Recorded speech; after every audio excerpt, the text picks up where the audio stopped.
कल ये तेरी बीवी फोन सब्जी की दुकान में भुलाई। वो तो भला है कि पहले भी 5 बार भूल चुकी है, तो लोगों को पता है कि ये मोबाइल तेरी बीवी का ही है। अरे तो कौन सा आईफोन है जो लोग दबा लेंगे? 2 कौड़ी का फोन है, न लाइट चलती है न आवाज आती है, बस नाम का फोन है ये, नाम का। अरे नाम के फोन पर तू घंटों पंचायत करती है, न जाने क्या काम होता है। अरे कौन से शहर बाजार में तू काम करती है? बहू सास से जीत तो सकती नहीं थी, वहीं से चली जाती है, लेकिन हाँ भूलने की आदत उसकी अब भी रहती है। सुनो, नहाने जा रहा हूँ, ऑफिस के लिए देर हो रही, तो जरा ये शर्ट प्रेस कर देना। और हाँ प्लीज, और कोई शर्ट धुली नहीं है तो थोड़ा ध्यान से करना, ठीक है? अरे हाँ हाँ पता है, हर बात पर सिखाया मत कीजिए। इस घर में शादी करके तो ऐसा लग रहा है कि सामान्य ज्ञान की क्लास ही चलती रहती है, हर वक्त परेशान करके रख दिया है। पति नहाने जाता है और बीवी लग जाती है पति की शर्ट प्रेस करने कि तभी बाहर से आवाज आती है, कोई गरीब साधु को रोटी दे दे। अरे बाबा भूखा खड़ा है तेरे द्वार देवी, बाबा को भिक्षा देकर पुण्य कमा ले देवी। ओहो, ये तो पुण्य की बात है कि बाबा दरवाजे खड़ा है।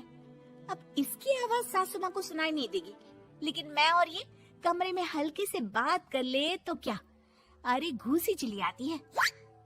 चलो पहले बाबा को ये रोटी दे देती हूँ। अब क्या था, रिंकी जाती है बाबा को रोटी देने, लेकिन पीछे छोड़ जाती है पति की शर्ट के ऊपर प्रेस, वो भी गर्मा गर्म।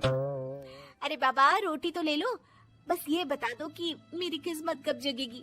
ससुराल में हालात टेबल टेनिस के बॉल की तरह हो गए हैं, कभी कोई इधर फेंकता है तो कभी कोई उधर फेंकता है, कोई इधर मारकर उधर फेंक देता है। समझ में ही नहीं आ रहा कि ये भूलने की आदत कैसे ठीक होगी। कोई उपाय हो तो बता दो ना बाबा। बाबा घर के अंदर देखते हैं तो 1 घंटे बाद टीवी पर गजनी फिल्म शुरू होने वाली होती है। याद है ना, गजनी फिल्म जिसमें आमिर खान को भूलने की बीमारी होती है और वो हर बात को लिख कर याद रखता है। अरे बेटे, हम बाबा हैं, हर किसी सवाल और जीवन में दुख परेशानी का निजात है हमारे पास। तुम एक काम करो, 1 घंटे बाद टेलीविजन के सामने बैठ जाना और जो फिल्म देख रही हो ना देख लेना, तुम्हें तुम्हारे सारे सवालों के जवाब मिल जाएंगे। अलग निरंजन, निकालो खाना, सलाह देने की दक्षिणा भी। अरे बाबा, जीवन से ये वाली समस्या खत्म हो जाए तो समझिए मेरे घर से आपका लंच पैक शुरू, वो भी बिल्कुल फ्री में। तभी अंदर से पति के जोर जोर से चीखने की आवाज आती है। अरे क्या मजाक बना रखा है तुमने? ये क्या है, पूरी शर्ट जला दी। तंग आ गया हूँ मैं तुम्हारी भूलने की आदत से। हे भगवान, ये मेरा गधा जैसा बेटा सारा दिन जितनी कमाई नहीं करता उतना तो ये लड़की नुकसान करवा देती है। बाबा, लग रहा है कि कोई कांड हो गया है अंदर मुझसे। अच्छा मैं ना 1 घंटे बाद बैठ जाऊंगी फिल्म देखने, विदा लीजिए अब तो आप। जैसे ही वो घर के अंदर जाती है, सामने पति खड़ा होता है फटी शर्ट पहनकर। ओह, माफ करिए, पापा आ गए थे दक्षिणा के लिए। अब कर्म और धर्म का लेखा जोखा भी तो संभालना है ना जीवन में, तभी तो चली गई थी उन्हें रोटी देने। वैसे खुशी की बात है, बाबा ने कहा है कि 1 घंटे बाद टीवी देखना है और टीवी देखते ही मेरी ये बीमारी का निजात निकल जाएगा।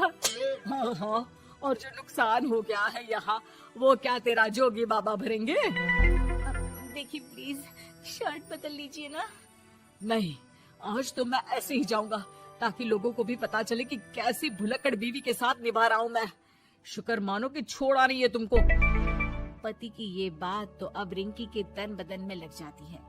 वो सोच लेती है कि अब किसी भी हालत में वो अपनी ये भुलक्कड़पन की बीमारी को खत्म करेगी।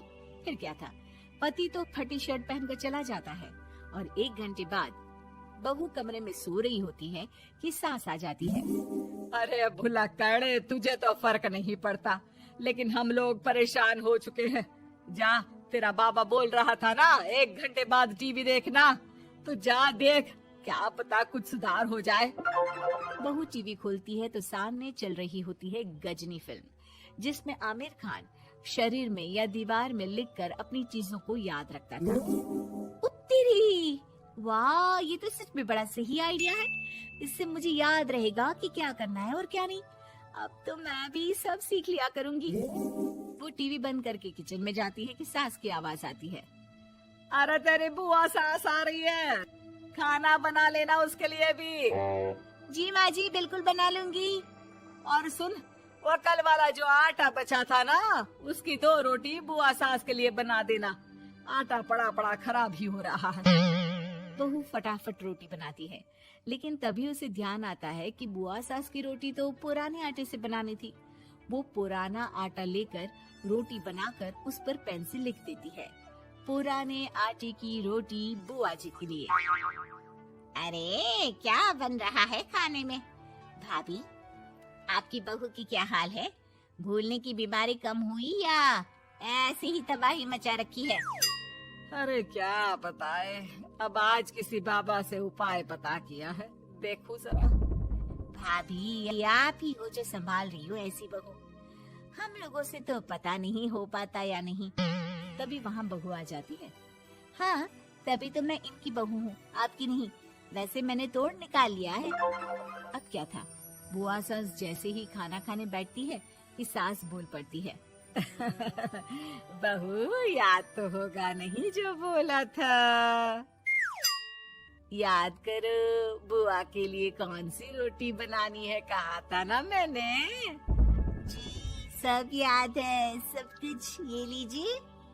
लेकिन जैसे ही बुआ सास की रोटी उनकी प्लेट में आती है, वो जोर जोर से चिल्लाने लगती है। अच्छा, तो ये टोटका बताया है तेरे बाबा ने, जो कुछ भूलो लिख लो, क्यों? बहू को लगता है कि बुआ सास तारीफ कर रही है। अब क्या करे, याद रखने के लिए कुछ न कुछ तो करना होगा ना, वरना रोज रोज ताने बोलियां खा खा कर तो मैं परेशान हो गई थी। तो क्या कहा तेरी सास ने? बासी आटे की रोटी बुआ सास के लिए? है? बाबा, अरे हाय, कैसी बात कर रही हो ननद रानी, मैं ऐसा क्यों बोलूंगी? ऐसे आपको कैसे पता चला? क्योंकि तेरी भुलक्कड़ बहू ने ये लिखा है। बहू सबके सामने वो रोटी रख देती है जिसमें लिखा होता है, बुआ सास की रोटी बासी आटे की।